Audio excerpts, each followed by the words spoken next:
And Jesus answered and spake unto them again by parables. And he said, The kingdom of heaven is like unto a certain king, which made a marriage for his son, and sent forth his servants to call them that were bidden to the wedding, and they would not come.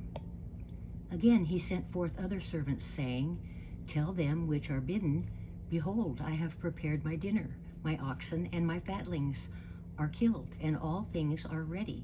Come unto the marriage. But they made light of it, and went their ways, one to his farm, another to his merchandise. And the remnant took his servants, and entreated them spitefully, and slew them.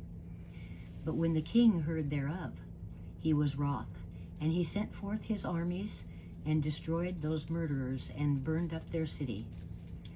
Then saith he to his servants, The wedding is ready, but they which were bidden were not worthy.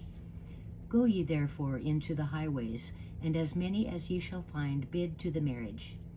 So those servants went out into the highways, and gathered together all as many as they could find, both bad and good, and the wedding was furnished with guests.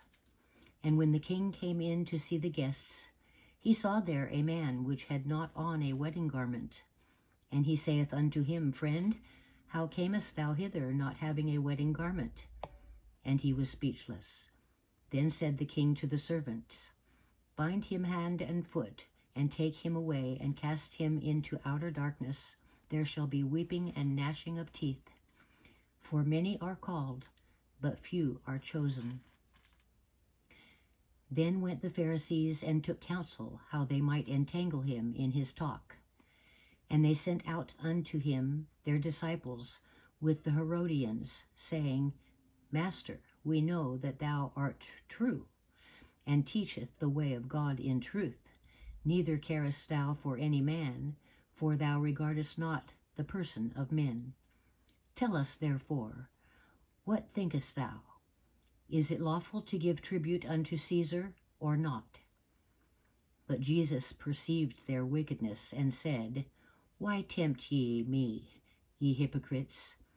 Shew me the tribute money. And they brought unto him a penny. And he saith unto them, Whose is this image and superscription?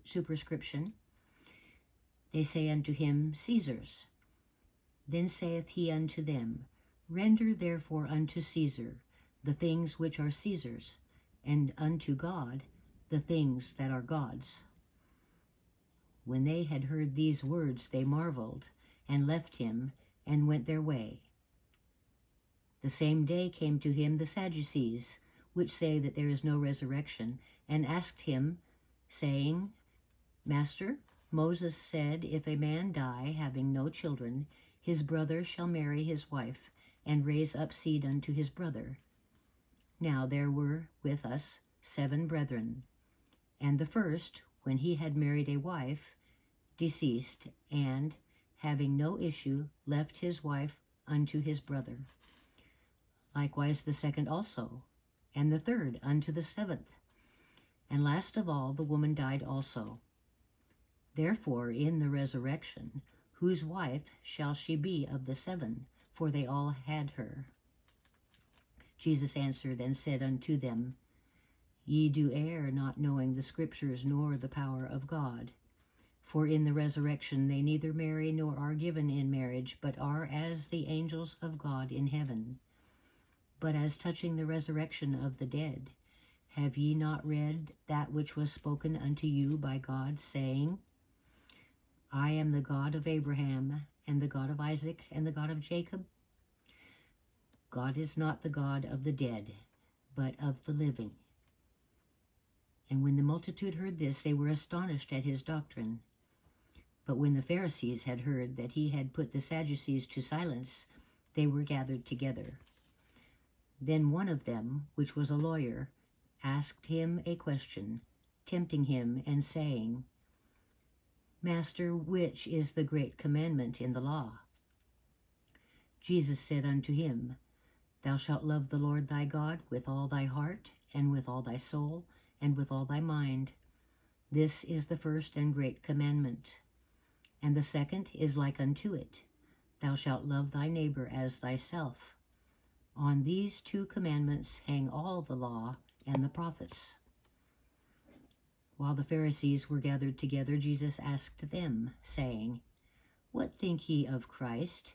Whose son is he? They say unto him, The son of David.